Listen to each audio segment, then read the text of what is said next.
Hi, everyone, and thank you for joining us today for our webinar here around college success for those living with disabilities. So I want to start off by saying who I am. My name is Jamil Paden. I am the Christopher and Dana Reeve Foundation Racial Health Equity Manager. My role here at the organization is to ensure that when we plan all our programs, we want to do it equitably and ensure that everyone has an opportunity to participate. Today, we are here to share information for students on this amazing college day called Decision Day. For those that made their decision already, we want to help you as you transition. For those thinking about what school to go to, this webinar will be here to help you. So we have some amazing panelists here, and I want to make sure that we give them the best opportunity to introduce themselves. So to my virtual left, I have Annie Tulkin. She is the founder and director of Accessible College. I have below her on my screen, Dr. Ann Knettler, excuse me, Delaware State University. She is, just so I'm not messing up your title, she is the director for Center of Disability Resources at Delaware State University. And I have here to my virtual bottom, Miles Washington, who is a student at UC Berkeley, class of 25. And with that, I want to allow them the opportunity to describe themselves and discuss who they are. So I'm going to start with Dr. Knettler. Please tell everyone who you are. Hello, everyone. My name is Ann Knettler, and like Jamil said, I am the director for the Center for Disability Resources, and I'm the ADA and 504 Compliance Officer at Delaware State University. I'm really excited to be here with you. In terms of a description of myself, I am a tall Caucasian female. I have long dark hair and dark brown eyes. I'm wearing a black shirt and a gray wrap. And I'm here to talk with you about what that transition looks like so that everyone can begin with the attitude of success. Jamil, I can jump right in. I was going to say, go ahead. Sorry. Cool. I'm Annie Tulkin. I am the founder and director of Accessible College. At Accessible College, I support students with physical disabilities, so mobility device users, wheelchair users, ambulatory wheelchair users, and so on. And I also support students with chronic health conditions with the college search, transition process, and preparation process. And I have a partnership with the Christopher and Dana Reeve Foundation where students with any type of paralysis can work with me for free for up to 3 hours. And I'll be talking a little bit more about that later on. And just a description of myself, I am a white woman wearing glasses. I have a funky asymmetrical haircut. I guess that's how I describe it. And I'm wearing a green sweater. And I will toss it over to Miles so he can introduce himself. Hello, yes, my name is Miles Washington. I am a student with a disability. Physical disability is quadriplegia. I injured my spinal cord playing college football about 10 years ago as of April 13th. It's very, the anniversary was pretty recent. After spending time away from college, I decided to go back to community college, and then from there, I transferred to UC Berkeley, where I'm here trying to get my undergrad degree in political science. Thank you so much for that. And really appreciate you all sharing. And one of the amazing things that we're going to do today is really allow our panelists to discuss their reasoning for being a part of this webinar of expertise.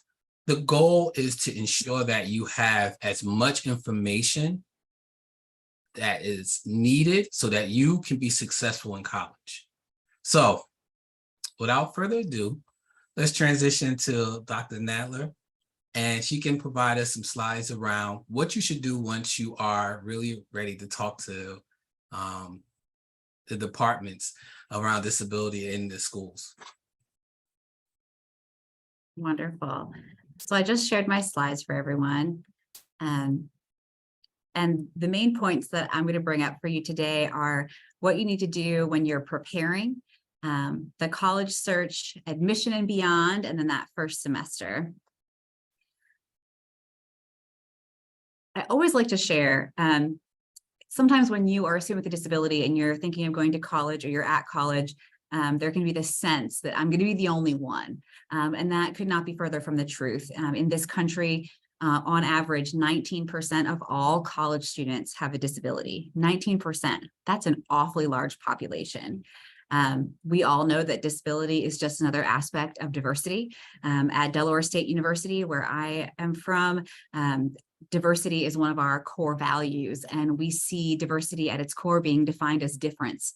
And disability is just another layer of that culture that we celebrate. It's something anyone can become a member of at any time. And at DSU, we are proud to say that our numbers of students with disabilities are through the roof. In the last 6 years, we're up 647%, which means something is working. So the preparation, what do I need to know before I start my college search?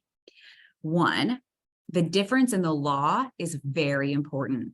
So when a student is in K-12, so elementary school, middle school, high school, the biggest law that protects them is the Individuals with Disabilities Education Act, or the IDEA. You may have heard that before. Or Section 504 of the Rehabilitation Act. So students often have an IEP or a 504 plan if they happen to be a student with a disability. An accommodation that someone receives under an IEP or a 504, based on the law that protects students in K-12, the accommodation has to guarantee that that student will be successful no matter what. In higher education, in employment, the Americans with Disabilities Act and its amendments is the law that offers the most wide-reaching protection for people with disabilities. An accommodation under that law must guarantee equal access, which means the same opportunity as everyone else to be successful or not successful. So K-12, guaranteed success. Higher education, employment, and everything after that, guaranteed equal access. I'm not going to go through all of these details, but I want to give you just some examples of the differences between high school and college. So in high school, the school is responsible for identifying a person with a disability and for proactively reaching out and providing them with accommodations. In college, you, the student, are the one who is responsible for reaching out to an office like mine, the Center for Disability Resources, and notifying us to say, hey, identify as a person with a disability and I'm going to need accommodations. In high school, the day is structured. You know, there's first period, and then you have structured time from the time you get there until the time you go home. And in college, it's kind of the reverse. You have so much unstructured time. You might be in class 3 hours of the day, and you may have the rest of that day where you don't have classes, but you still need to be taking ownership of your time so that you are getting your homework done, that you're completing assignments, because there's more responsibility on the student for their academic learning in college than there is in high school. Also in high school, some accommodation plans or 504s, IEPs, they may have accommodations on them that might modify educational programs. That comes in again with that guaranteed success of those accommodations. In college, the student, every student with or without a disability has to meet the same learning outcomes as everybody else, which means you take the same tests, you write the same papers, you study for the same things, you participate, you go to class, just like everybody else. So from high school to college, this is so key. The accommodations do not transfer. So whether you have an IEP or a 504, neither one of them follow you to college. Don't panic. You can absolutely request accommodations in college. That's why offices like mine exist at every single institution of higher education. We are a federal mandate. We have to be there. And we want you to contact us to request accommodations. Accommodations from high school might look exactly the same in college. There might be accommodations that were from high school, but that wouldn't be quite reasonable in college. So there might be some alternatives that exist. And at the same time, there could be accommodations that you are offered in college that you were never even offered in high school. It's just a new educational environment, but nothing transfers over. Oftentimes I hear from students or parents who have been perhaps just a little misadvised, and they think that, if it's a 504 plan, it will transfer, or if it's an IEP, it will transfer. And that's just not the case because the law is different. So under the Americans with Disabilities Act, that most overarching federal piece of legislation that protects people when they are a college student, the definition of a disability is someone with a physical or mental impairment that substantially limits one or more daily life activities. So what does that mean? That means eating, sleeping, breathing, thinking, learning, concentrating, walking, talking, sitting, standing. There is no exhaustive list. And if someone meets that definition, they're considered a part of a protected class. You're protected from retaliation. You're protected from discrimination. You have to be otherwise qualified. That's an important phrase. And it means that every student in college gets in based on the exact same admissions requirements. So whether they have a disability or not, everybody has to meet the same GPA or SAT, ACT, extracurricular, whatever those requirements are, everyone has to meet the same ones. And the same thing in their classes, everyone meets the same academic requirements. You can also be entitled to reasonable accommodations, just like you are when you're in high school. So in college, a reasonable accommodation is an adjustment that removes a barrier that's preventing you from having equal access. It could be in your classes, it could be with a specific program, it could have to do with any touch point of that institution that you're attending. And it has to do that without fundamentally altering the learning outcomes of a course or a program. So what do you want to consider when you're looking for a college? What are important things that we might not think of right off the bat, but that a student who has a disability might want to think about? What's the size of the institution? Do you want to go to a big school or a small school? The location, especially for students who have any sort of mobility impairment. Is the university or the college built on a hill? If so, that might be something to consider. Is it in the middle of a city? Are you someone who would benefit from being able to access a good mass transit system? If so, being in a more urban setting could be helpful because usually they have better mass transit options. What are their admission standards? Can you meet the admission standards? That's something that any student searching for a college would want to look at. And what about overall accessibility?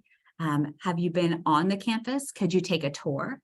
Whether it's physical access, what do their passive access look like? What do the passive travel look like? How accessible are their buildings or are their dorms? This information could be on the college's website. You might be able to find it by talking to their disability office, and you would certainly find it if you are going for a tour. But what about accessibility in other ways? Access to accommodations, electronic access, those are all things that you really want to think about. If you're someone who tends to have more medical appointments or you need to be close by specific specialists, you want to look for a college or a university that is close to medical providers that would meet your needs. Maybe that means it's close to home, or maybe you speak with your medical providers in advance and you say, hey, do you have any areas that you would recommend? Because I'd be able to find the types of specialists that I might need in that area. You want to know about their disability office at that college. How big is it? How many staff do they have? How responsive are they when you reach out and call or when you send an email? Residence halls. Do you want to live on campus? If so, where are the residence halls in relation to the academic buildings? How far is it? Do you think that might be a problem? What's their plan if there were to be bad weather? What's their promise to students? How quickly do they clear off roadways or sidewalks?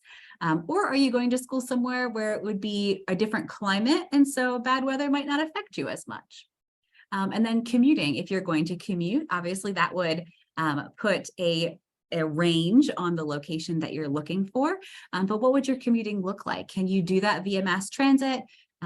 If you drive, can you get there? How far away is it? Thinking that you'll have to do that commute every day. So you want to make sure you're picking something that is sustainable. So here at Delaware State University, we're really proud to be a historically Black college or university. We were founded in 1891. And since then, we have been serving undergraduate students. Now we serve master's and doctoral students as well. We are ranked number 2 in the nation among all public HBCUs. We are ranked number 8 nationally among all HBCUs. We have so many different majors. We have undergraduate, master's, doctoral, and we have some majors that are completely online, some that are hybrid, and most of them are in person. We're a residential and a commuter campus, and we are the first ever HBCU to ever acquire a PWI, which means a predominantly white institution. So we take a lot of pride in the growth and the culture that we have here at Delaware State. Another thing to think about when you're looking at colleges is what sort of resources do they provide, and are they free, and are they for everyone? At Del State, we have a really great intrusive academic advising program. So all students have to meet with their advisor at least 2 or 3 times a semester. We offer peer academic coaches for anyone who would like one. You don't have to have a disability. There's free tutoring in every subject, including online tutoring that is 24/7, 365. Everyone gets an individualized development plan, whether or not they have a disability. They offer time management, organizational skills workshops. Take advantage of those. Usually in high school, students tend to be a little underprepared for managing time, for organizing their assignments, for breaking down large assignments, frankly, because all of that is kind of done for you in high school. So take advantage of those kinds of skill workshops early on. We offer supplemental instruction sections. Those are sections of difficult classes that can meet again just for review. We have a counseling center that's free for everyone, career center. We have health services. That's another important thing. What does the health services look like in the counseling center, if you think that might be important for you, on whatever campus that you're considering? So how can I be ready when I get there? You want to make sure that you connect with the disability office, get updated documentation before you finish high school, locate local providers, finalize any prescription arrangements, like how are you going to get your prescriptions? Are they going to be delivered to you? Is there a local pharmacy? If you're someone who might need a personal care attendant, that is something that the student and their family provides for themselves. Sometimes a school might help you get connected with different agencies that could assist with that. But that's something you want to think about if that's something that's important for you. Think about the food and nutrition. Where are you going to eat? What does the dining hall look like? What sort of technology needs or equipment needs might you have? And make sure you're talking with your advisors. In terms of accommodations in the classroom, I get this question a lot. What could that look like? Well, it might be in the classroom itself. It might be where someone sits or taking breaks or note-taking related supports. It might have to do with testing in terms of additional time, or where someone tests or taking breaks during exams. It might have to do with adaptive technology. There is so much adaptive technology out there.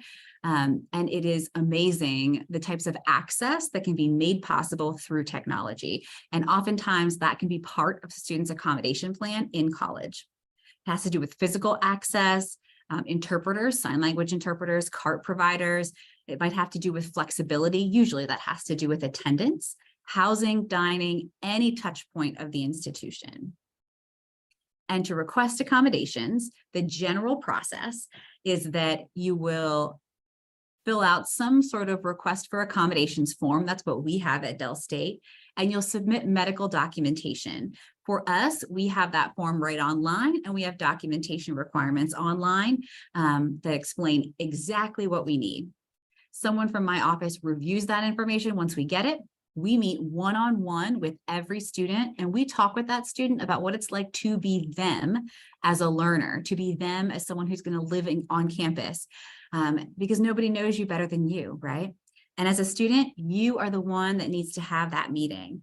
It's perfectly okay with me if you have a parent or a friend or a guardian sit in that meeting with you. That's perfectly fine. But you, the student, are the one that needs to lead that conversation because you're the adult now. At that meeting, we determine what accommodations a student might qualify for. We explain to you what they are, how you would use them. We answer any questions that you have. We talk about how you'll give your accommodation letter to your professors or email it to them. We make sure that you feel prepared and ready for that start of the semester. So, key tips as I close out, things to think about. Who am I as a learner? My whole self, not just my disability, but my whole self. Become an active participant now in any IEP or 504 meetings. Start practicing by keeping a calendar, practice speaking for yourself, and reflect on your experiences.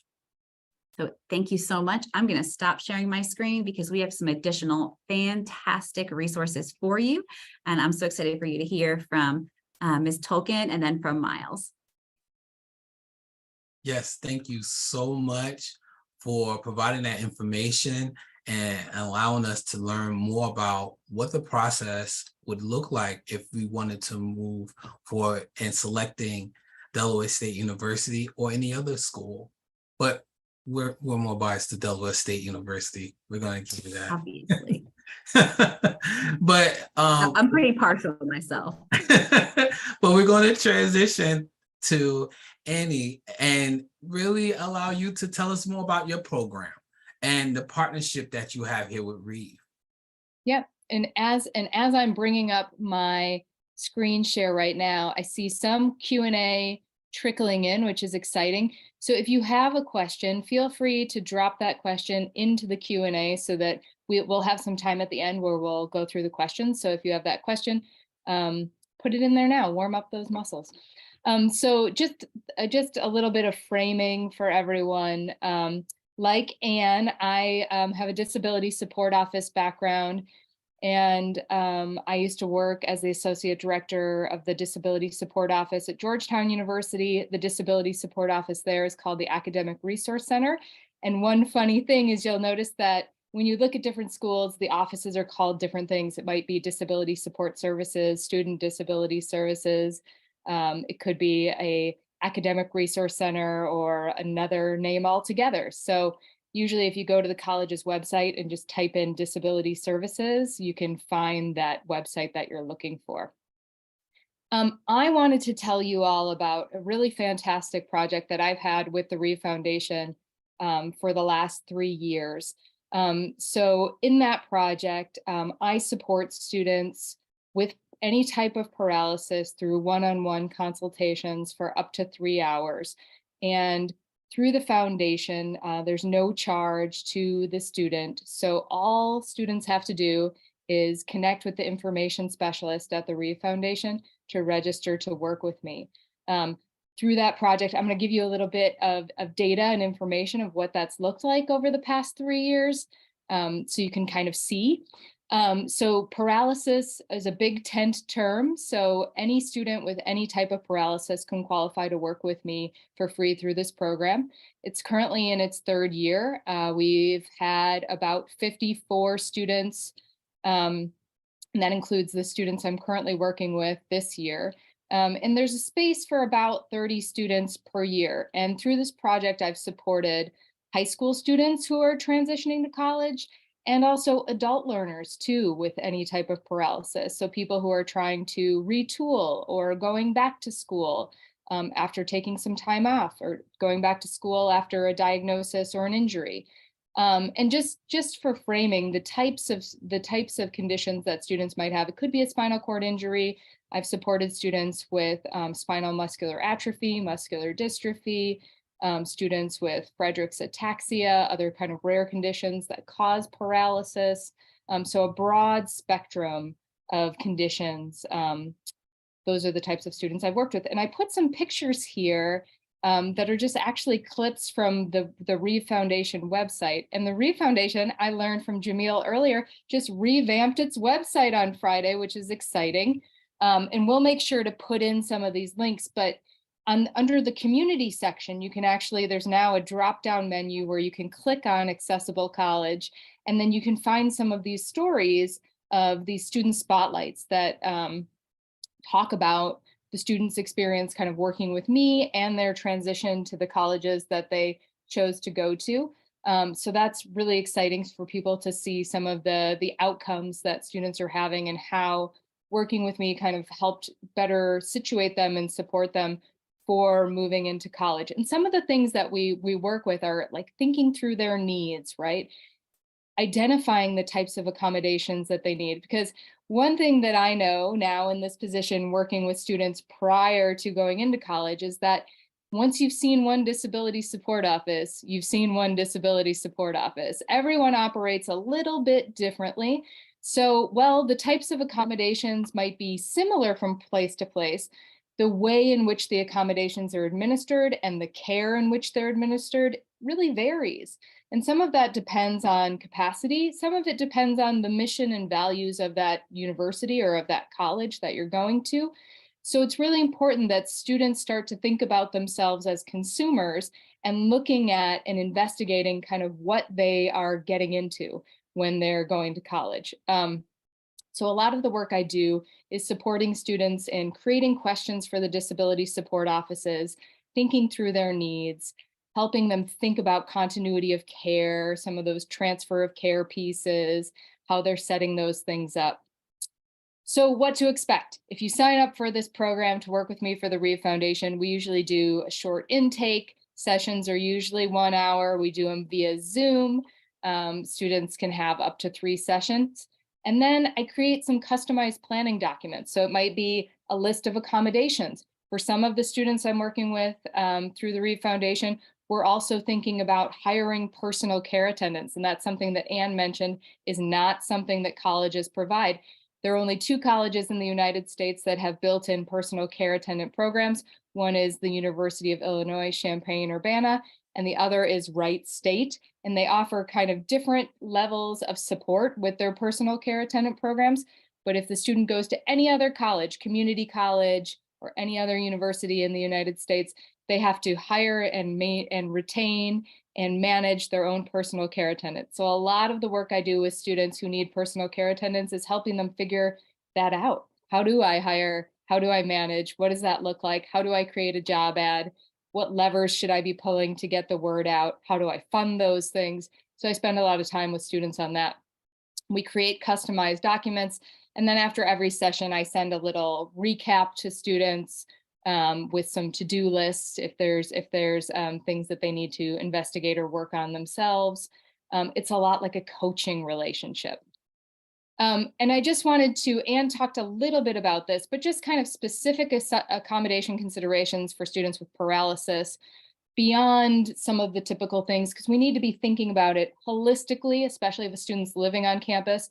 So you might be asking for, extra time.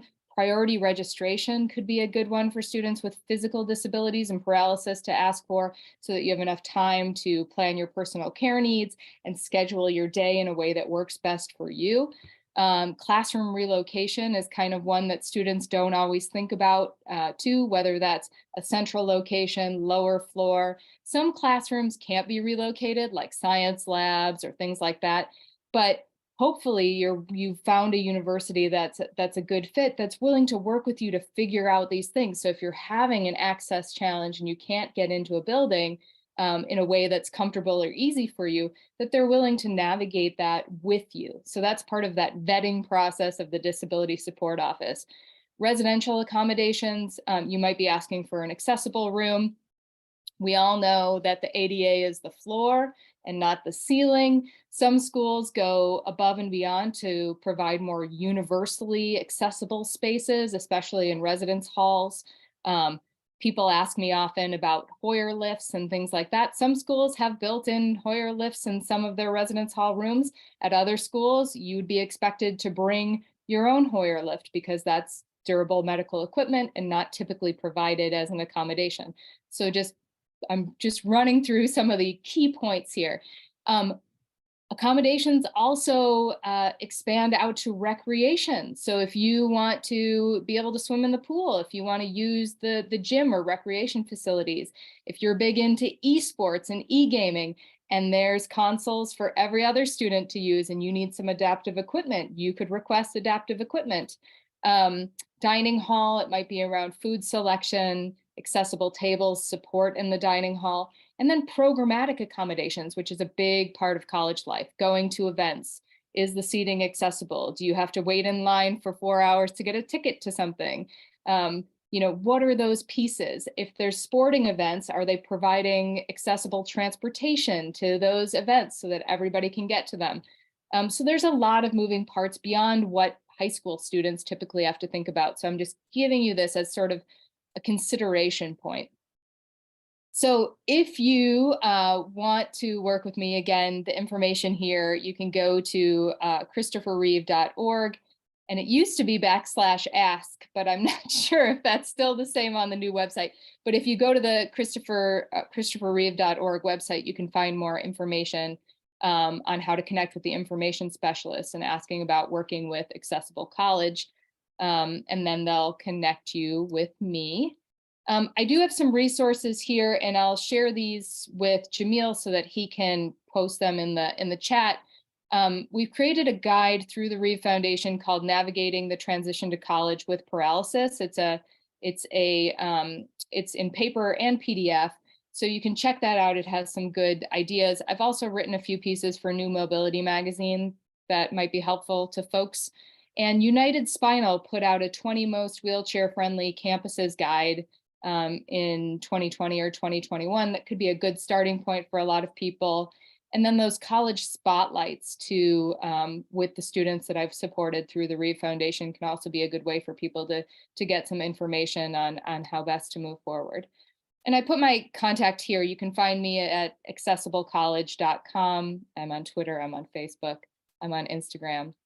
But I don't want to talk anymore because I want to introduce my friend, Miles Washington, and I'm going to stop my screen share. Quickly, before we transition there, I want to make sure everybody know I did place in the chat the link that will take you to our information specialist, and they will help direct you to Annie's program. Also, if you have any other questions, they are there to help you with those also. And go ahead, Annie. Yeah. No, and I appreciate that, and thanks for putting that in. And if people get totally lost and forget all of these things, you can go to either of our websites and we'll guide you in the right direction. So I wanted to bring in Miles, and Miles is a student who I've been working with through this Reeve Foundation project. I think Miles for just over a year now, which time flies when you're having fun. But I wanted to bring you in and just have you tell us a little bit more about yourself and about that transition to UC Berkeley, if you don't mind. Yeah, no problem. Well, I'll tell you what, the transition was not easy for two reasons. The general application process for any college student is difficult. It's very tedious, depending on how many schools you want to go to. Researching the schools that cater to your academic needs, and then you have to also think about them catering to your disability. And then the other aspect that was difficult was just, for me, I'm from Los Angeles, so literally living in another city, hundreds of miles away from, my birth home and everything, and where I've been living ever since my accident, is another emotional challenge, not just for myself, but really more so for my family. So, and to be honest, it's the main reason why I stayed in California, because I did get some acceptance acceptance letters from New York, and I'm pretty sure that would have freaked everybody out.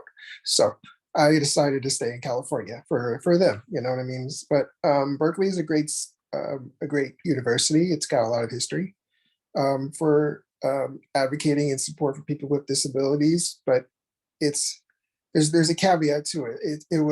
It's that way because students who were here made it so. It wasn't because there was a moment of kumbaya between the administrators. As a matter of fact, we gave the administrators a lot of headaches. So, and that kind of gets to a lot of what I want to talk about in terms of the college process. And once you're able to determine that you're ready, when you're ready to go to school, taking control of your own life is a really big aspect, because I first learned about accessible college just through scavenging the internet and looking at research or different resources. I've always known about the Christopher Reeve Foundation since my injury. It was one of the first stories actually I learned. Superman getting injured in a way that is very similar to my injury, being a college football athlete and then having a spinal cord injury. But yeah, when I've been working with Annie for about a year, and she's been a really good coach in helping me understand how to be my own advocate. And I like to call it being my own boss, present, not a silent partner, which is what I've probably been, what a lot of people have been, with their families taking, you're present, but your family is maybe the ones doing the talking in the doctor's office, or, the doctor is asking you questions, looking at you, but somebody else is answering the questions for, whatever reason. But at the time you decide to go to school, it's really all on you, because there's a lot out there that you can access in terms of resources, but you have to be a lot of times willing to seek it out yourself, because it won't just drop into your lap. And I would always say to ask as many questions as possible. Never shut up. Be respectful, but always, push for whatever accommodations you may need. The worst they can do is say no. I'm learning about my accommodations honestly every single day. Once you read all the accommodations that they offer, a lot of it you'll realize is, there's a lot of gray areas where, for example, for testing or for homework, you may need extra time. For testing, sometimes it's pretty rigid. Sometimes, for the most part, it's rigid. But if you have something related to your injury, if you have low blood pressure and that's because you're quadriplegic and you never know when it comes around and you forgot to take a medication, you can get that. There's accommodations that allow you to push that assignment or that test back. Assignments are a lot more gray. They're not as rigid as testing. That is more of a professor-student basis, that in terms of the agreements. And hopefully you have professors who are understanding and respectful. So far, I've had nothing but good professors who have always been great at understanding, especially this semester, I would say. So yeah, you're always going to learn something new. And at the same time, you might run into a wall that causes you problems while you're at school, because I guarantee you're going to have issues while you're in school. When in terms of, besides the academics, but maybe you have an issue with your health and you need to figure out how to finish the rest of the semester. And that can be a very overwhelming feeling like your disability is taking control of you and may be constraining your ability to succeed at college. I learned from a professor who happens to be in a wheelchair. His name is Dr. Christopher Pineda. He is he works a lot with legislation and public policy for the UN, and he was telling me to always advocate for yourself, and if things are causing you to have an issue with your schooling or your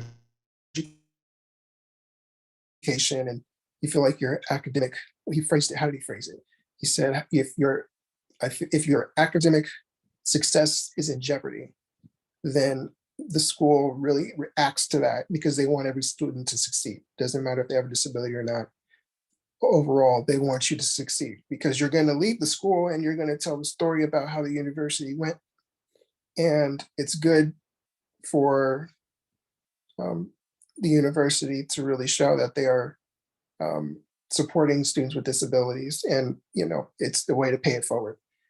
What else I was going to say? Yes, so another thing about asking questions,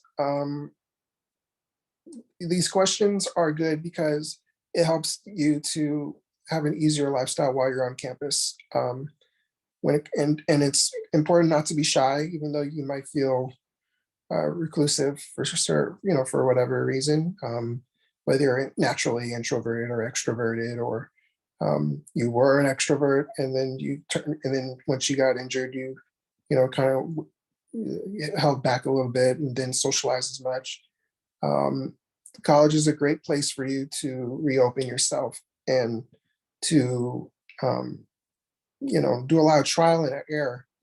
Again, the worst thing that people can say is no, so long as you're respectful and you're you. Don't forget to be you.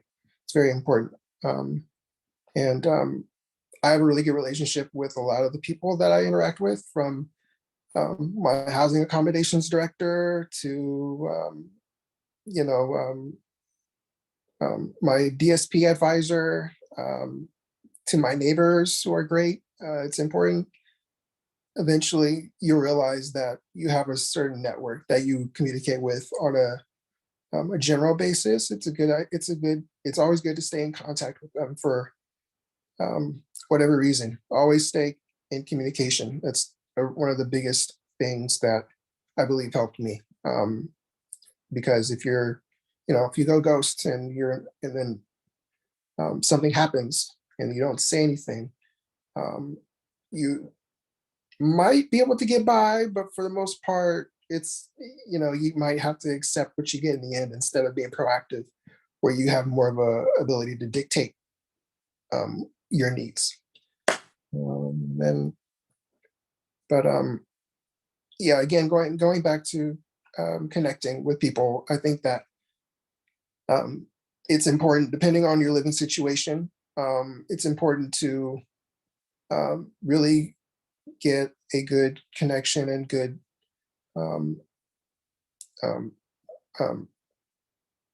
good communication with your neighbors. There's organizations and groups that you can always link up with. You have your classmates who are going to be great for testing, or not testing, for like if you need help with testing, or if you need help with homework or anything of that nature, because you missed a lecture. For the most part, you should be able to have note takers who help you with that. But sometimes, you may not need that, and you just want to, it's a good way to communicate, and good excuse to talk to somebody. And also, it's important to stay in communication with your friends at home. It's, sometimes you may feel, especially if you're going to a new university in a new state and you're adjusting to the lifestyle, there's so much going on, from you getting your classes organized, reaching out to advisors, both academic and DSP. It could be a lot. You're looking at all these resources. So sometimes it's good to pause, take a step back, respond to that friend who texted you because they, want to check in on you and see how you're doing. And I actually did that a lot. I'm not the best person at responding to text messages. But I always respond. I always make sure I respond. Yeah, I would say it's really important to make sure that is always something that you do, and always respond to them. Miles, if you had you just dropped amazing advice, by the way. I'm glad this is being recorded because people are going to need that, because you gave some huge things that people are going to be that are going to be helpful to them as they're thinking about this next step. But if there was kind of a kernel of wisdom that you wanted to pass on to someone who's maybe starting college in the fall or starting that college search process now, what would be that advice that you would have for that person?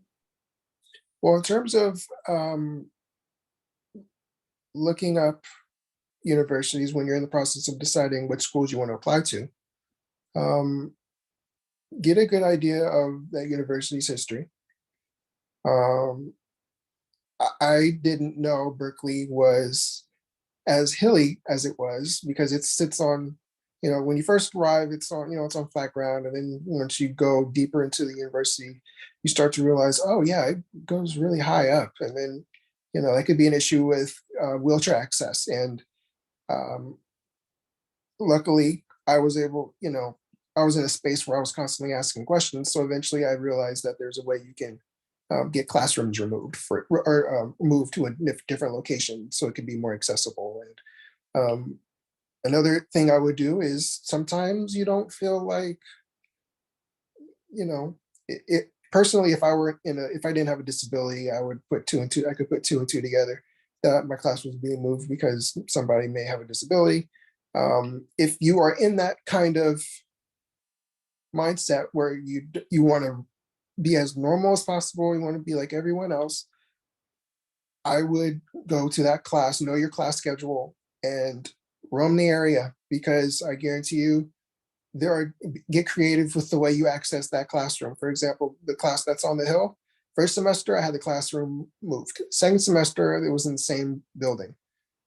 I figured out that I can access the class by going into the building adjacent and then going up the elevator, and then boom, the street's right there, and there's a parking spot that's accessible. That worked out great.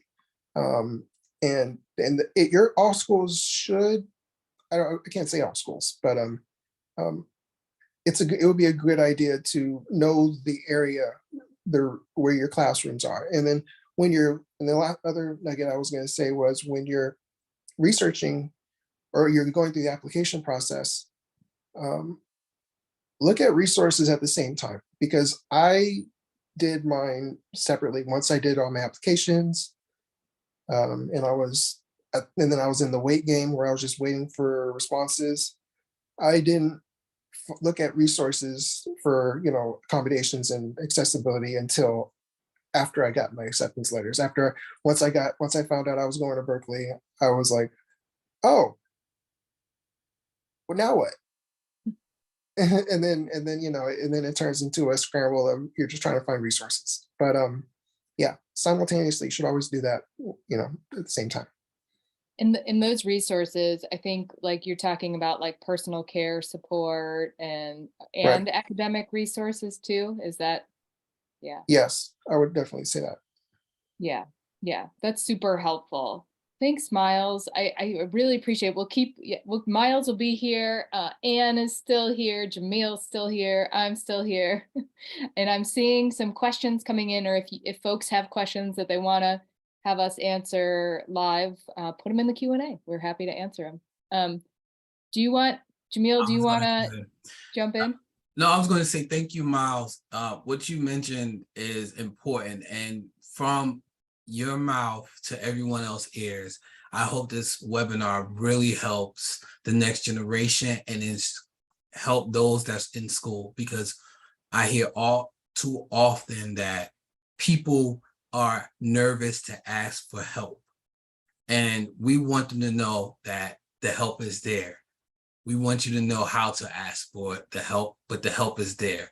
And from what you mentioned is so important. And that's why this webinar was created and so many amazing people involved. So, Annie, Miles, the Q&A questions, please feel free to answer them how you see fit, because I am not in higher education. I just make sure that people get in touch with amazing leaders like yourself. So I think we have the first question. I can jump in and Go go ahead. Go ahead. People want to know about money. Where can they get money? Yes. Where can they find scholarships? So and we can all kind of weigh in on this. I'll just pipe up first. So there are, in some spaces, there are condition specific. So if you have a specific condition like cerebral palsy or spina bifida, through your foundations or associations, there might be college scholarships. If you have a spinal cord injury, there's a foundation called the Nielsen Foundation, and the Nielsen Foundation has 17 partner colleges. You can find the information on the Nielsen Foundation's website, which Jamil is probably feverishly looking up right now, so we can pop that in the chat, or we can find it and put it in the chat in a minute. But there are 17 colleges, and students can apply for scholarships through each of those individual institutions, not through the foundation. So that could be a resource for people. And the other thing to remember is that your state, whatever state you're in, might have funding available through vocational rehabilitation, which is called different things in different places, but the state vocational rehabilitation program might have funding for students with physical disabilities. There might be funding through other federal programs as well. So, so yes, there might be scholarships, and then there might be specific school scholarships at the individual institutions too. So Anne or Miles, did either of you have anything to add? Yeah, what you just said, Annie, is exactly what I would have said. And make sure when you're doing those searches, especially if you're looking for a disability or diagnosis specific scholarship, that you put that into your search terms. You would be shocked how much money goes unclaimed every year simply because people don't apply for the scholarship because no one found it online. I see a question on there that just says, do you offer scholarships? So if that was directed towards me, our university has academic related scholarships and need-based scholarships.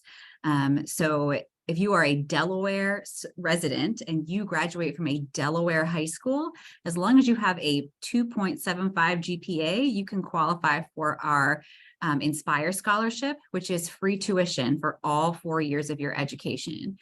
We also have a GAP scholarship that you could qualify for that would cover everything else. And even if you're not a Delaware resident, you could qualify for other academic scholarships and need-based scholarships that we have. The presidential scholarship, I think that the requirement for that is like a 3.5. So it's a really reasonable GPA expectation for something that would be an entirely full ride scholarship. So don't discount the academic piece there. And we accept scholarships from any organization, government or otherwise. And I know that in Delaware, the Division for Vocational Rehabilitation, like Annie was saying, does offer scholarship dollars for students with visible and invisible disabilities. There was a person who piped in with a question for Miles. So I'm putting a pin in that for a second because I want to ask that question. But I also wanted to mention that the Nielsen Foundation, if people are looking for that, the website is chnfoundation.org. Great. It's actually in the chat now. Oh, good. So Super. it's there. Super. I also want people to know that it's important that if you have any question, I put in the chat for our information specialists. That's what they do specifically. They're there to help you if you have any questions, to just reach out to them and contact them. But go ahead. There was a question for Miles, and it was, Miles, did you feel that the freshman orientations at university were helpful for you building strong relationships when you were starting college? Yeah, I was just in the process of responding to that, but it's probably better if I speak, if, I use my voice instead of texting it. Yeah, it can be, it's good for navigating you to resources more so. It helps, it's kind of like a college 101 sort of a thing. Where to go, where to ask certain questions, knowing the difference between, your major advisor and your college advisor. And, there is a separate orientation for students with disabilities besides the general freshman orientation. The freshman orientation is kind of a madhouse because it's not just freshmen, it's transfer orientation. It's usually the first week of school, so people are moving back in after flying from wherever to go back to college. So it's there's parents there. It's like a festival, to be honest. Yeah, you might end up meeting a friend there. You might end up because you're definitely going to meet people at the sea of people. But I would say the best place, if I'm was looking at the question, the best place to really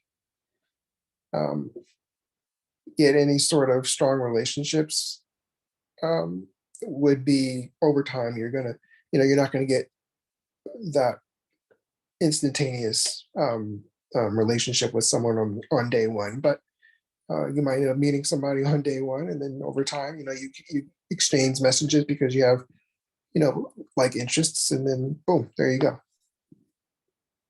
So I want to just take a moment. If there was any question that we can answer again, please feel free to reach out to our information specialists. They are more than capable to answer all your questions. But I want to give everyone a few seconds to just give a last word, last thought, and tell everybody how to find you past this webinar. Okay, Annie, I'm gonna move forward. Go ahead.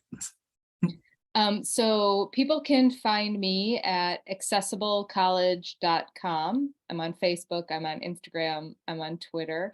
And you can connect with me too. If you want to take advantage of the program I have with the Reeve Foundation, you can connect with me through the Reeve Foundation's information specialist. Thanks. And for me, if you go to the Delaware State University website, which is just www.desu, so D as in dog, E as in echo, S as in Sam, U as in university.edu, and search, frankly, you could just search disability. We're the first thing that's going to come up, and it's the Center for Disability Resources.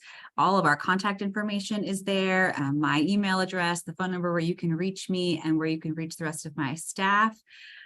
They're all there. You can find us on IG, or the gram, as my students call it, at DSU_CDR. So we're posting on there all the time. We also are on Facebook. You can find us there.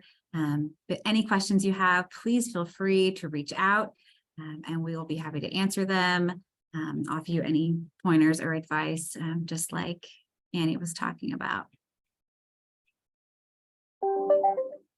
Go ahead, Go ahead, Miles. Yeah, and I actually just put my email in the chat if anybody wanted to hit me up for whatever advice, tips about school. If they're thinking about coming up to Berkeley, you can definitely message me. My email is in the chat again, and good luck on this adventure, because it's definitely an adventure. A fun one. Thank you, everyone. I am more than pleased for our community to really hear from all three of you.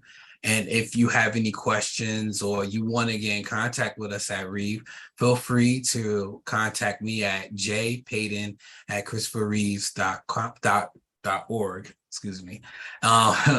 You can find me there.